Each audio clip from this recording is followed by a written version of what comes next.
ಸಹೃದಯಿ ಶ್ರೋತೃ ಅಭಿಮಾನಿಗಳೇ, ವಿಶ್ವವಾಣಿ ಪತ್ರಿಕೆಯಲ್ಲಿ ಪ್ರಕಟಿತ ಲೇಖನ ಬ್ರಹ್ಮಾಂಡ ವರಿಯುವ ಮುನ್ನ. ಲೇಖನದೊಂದಿಗೆ ಧ್ವನಿಯಾದವರು ನಿಮ್ಮ ಪ್ರೀತಿಯ ರವಿಕಾಂತ್. ಕೇಳಿ ಬ್ರಹ್ಮಾಂಡ ವರಿಯುವ ಮುನ್ನ. ಪ್ರತಿಯೊಬ್ಬರೂ ಸಹ ಕೆಟ್ಟು ಹೋಗಿರುವ ಸಮಾಜವನ್ನು ನಿಂದಿಸುತ್ತಾ ಸುಧಾರಣೆಯತ್ತ ತರುವಲ್ಲಿ ಉಪದೇಶಗಳ ಸುರಿಮಳೆಯನ್ನೇ ಸುರಿಸಿ ಈ ಜಗತ್ತನ್ನು ಬದಲಾಯಿಸಬೇಕೆಂದು ಪ್ರಯತ್ನಿಸುತ್ತಾರೆ. ಆದರೆ ಅವರಲ್ಲಿ ಬಹುತೇಕರು ಮೊದಲು ತಮ್ಮಲ್ಲಿನ ಗುಣದೋಷಗಳನ್ನರಿತು ಬದಲಾಗದೆ ಇತರರ ಬದಲಾವಣೆಗೆ ಪುಂಖಾನುಪುಂಖವಾಗಿ ಉಪದೇಶ ಮಾಡುತ್ತಾ ಸಾಗುತ್ತಾರೆ. ಅಂತಹವರ ಕುರಿತಾಗಿ ಡಿವಿಜಿಯವರ ಈ ಸೊಗಸಾದ ಮಂಕುತಿಮ್ಮನ ಕಗ್ಗದ ಸಾಲುಗಳು ಅರ್ಥಪೂರ್ಣವಾಗಿವೆ. ತಿದ್ದಿಕೊಳ್ಳೋ ನಿನ್ನ ಜಗವ ತಿದ್ದುವುದಿರಲಿ, ತಿದ್ದಿಕೆಗೆ ಗಮದೊಂದು ಮಿತಿಯುಂಟು ಮರೆಯದಿರು, ಉದ್ದನೀಂ ಬೆರಳಿನಿತು ಬೆಳೆದಿಯೇ ಸಾಮಿಂದೆ, ಸ್ಪರ್ಧಿಯೇ ತ್ರಿವಿಕ್ರಮಗೆ ಮಂಕುತಿಮ್ಮ ಎಂದಿದ್ದಾರೆ. ಮನುಷ್ಯ ತಾನು ಬದಲಾಗದೆ ಜಗತ್ತಿನಲ್ಲಿ ಎಲ್ಲವೂ ಸರಿಯಿಲ್ಲವೆಂದು ಬದಲಾವಣೆ ಮಾಡಲು ಹೊರಡುತ್ತಾನೆ. ಆ ಮೂಲಕ ಜಗತ್ತನ್ನು ಸುಂದರವಾಗಿಸಬೇಕೆಂದು ಬಯಸಿ ಬೇರೆಯವರನ್ನು ತಿದ್ದಲು ಹೊರಡುತ್ತಾನೆ. ತನ್ನ ತಾ ಅರಿಯುವ ಮುನ್ನ ಬೇರೆಯವರು ಹೀಗಿದ್ದರೆ ಚೆನ್ನಾಗಿರುತ್ತದೆಂದು ಅವರಿಗೆ ಉಪದೇಶ ಮಾಡುವುದರಲ್ಲಿಯೇ ಕಾಲಹರಣ ಮಾಡುತ್ತಿದ್ದಾನೆ. ಅದಕ್ಕೆ ಬೇರೆಯವರನ್ನು ತಿದ್ದುವ ಮೊದಲು ನಿನ್ನನ್ನು ನೀ ತಿದ್ದಿಕೋ ಎನ್ನುತ್ತಾರೆ ಡಿವಿಜಿಯವರು. ಈ ಮಾತಿಗೆ ಪುಷ್ಟಿ ನೀಡುವಂತೆ ಸರ್ವಜ್ಞ ಕವಿಯೂ ಸಹ ತಮ್ಮ ತ್ರಿಪದಿಗಳಲ್ಲಿ ಇದನ್ನೇ ಹೇಳಿದ್ದಾರೆ. ತನ್ನ ಮುಖ ಬೆನ್ನು ತನ್ನ ಕಣ್ಣಿಗೆ ಮರೆಯು, ತನ್ನ ಗುಣದೋಷಗಳನ್ನರಿಯಲು ಸಾಧ್ಯವೇ? ಇದನ್ನರಿತ ಇನ್ನೊಬ್ಬರ ಸಹಾಯ ಬೇಕಾಗುತ್ತದೆ ಎನ್ನುತ್ತಾರೆ. ನಿಜ. ಹಾಗಂತ ತನ್ನಲ್ಲಿನ ದೋಷಗಳನ್ನು ಬಿಟ್ಟು ಇನ್ನೊಬ್ಬರ ದೋಷಗಳನ್ನೇ ಹುಡುಕುವುದಾಗಬಾರದು. ಈ ಸಮಾಜದಲ್ಲಿ ಉಪದೇಶಗಳನ್ನು ನೀಡುವವರು ಸಾವಿರಿದ್ದರೆ ಅದನ್ನು ಅನುಪಾಲನೆ ಮಾಡುವವರ ಸಂಖ್ಯೆ ಬೆರಳೆಣಿಕೆಯಷ್ಟಿದೆ. ಬಸವಣ್ಣ, ರಾಮಕೃಷ್ಣ ಪರಮಹಂಸರು, ವಿವೇಕಾನಂದರು, ಮಹಾತ್ಮ ಗಾಂಧೀಜಿಯವರಂಥ ಅನೇಕ ಮಹಾಪುರುಷರು ನುಡಿದಂತೆ ನಡೆದು ತೋರಿಸಿದವರು.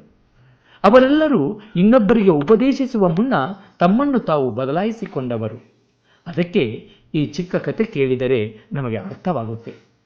ಒಂದು ಸಾರಿ ಬೆಲ್ಲ ತಿನ್ನುತ್ತಿದ್ದ ತನ್ನ ಮಗನನ್ನು ತಾಯಿಯೊಬ್ಬಳು ಗುರುವಿನ ಬಳಿ ಕರೆದುಕೊಂಡು ಹೋಗುತ್ತಾಳೆ.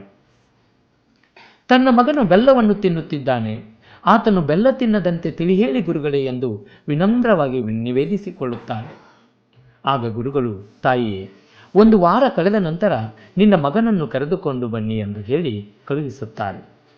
ವಾರದ ನಂತರ ಮತ್ತೆ ಆ ತಾಯಿಯು ತನ್ನ ಮಗನನ್ನು ಕರೆದುಕೊಂಡು ಬಂದು ಗುರುಗಳ ಬಳಿ ನಿಲ್ಲಿಸಿದಾಗ ಗುರುಗಳು ಆತನನ್ನು ಪ್ರೀತಿಯಿಂದ ಅಪ್ಪಿಕೊಂಡು ತಲೆ ಸವರಿ, ಮಗು, ಇಂದಿನಿಂದ ಬೆಲ್ಲವನ್ನು ತಿನ್ನುವುದನ್ನು ಬಿಟ್ಟು ಬಿಡು ಎಂದು ಹೇಳಿದಾಗ ತಾಯಿಗೆ ಆಶ್ಚರ್ಯದೊಂದಿಗೆ ಗುರುಗಳ ಬಗ್ಗೆ ತಾತ್ಸಾರ ಭಾವ ಮೂಡಿ, ಇದೇನು ಗುರುಗಳೇ, ಎಷ್ಟು ವಿಚಾರವನ್ನು ತಿಳಿಸಲು 1 ವಾರ ಸಮಯ ತೆಗೆದುಕೊಳ್ಳಬೇಕಾಗಿತ್ತೇ ಎಂದು ಪ್ರಶ್ನಿಸಿದಾಗ ಗುರುಗಳು ಹೇಳುತ್ತಾರೆ, ತಾಯಿ, ನಾನೂ ಸಹ ನಿನ್ನ ಮಗನಂತೆ ಬೆಲ್ಲ ತಿನ್ನುತ್ತಿದ್ದೆ.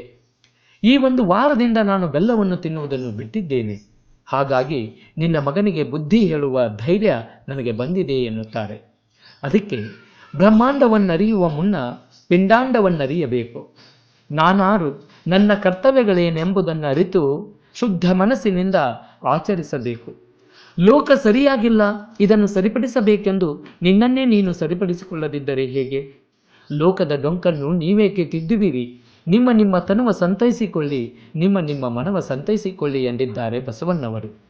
ಇಂದು ಸಮಾಜ ಪರಿವರ್ತನೆಯಾಗಬೇಕೆಂದು ಬಯಸಿ ತಮ್ಮನ್ನು ತಾವು ತಿದ್ದಿಕೊಳ್ಳದೆ ಲೋಕವನ್ನು ತಿದ್ದುವ ಕಾರ್ಯಕ್ಕೆ ಮುಂದಾದವರಿಗೂ ಒಂದು ಮಿತಿಯುಂಟು.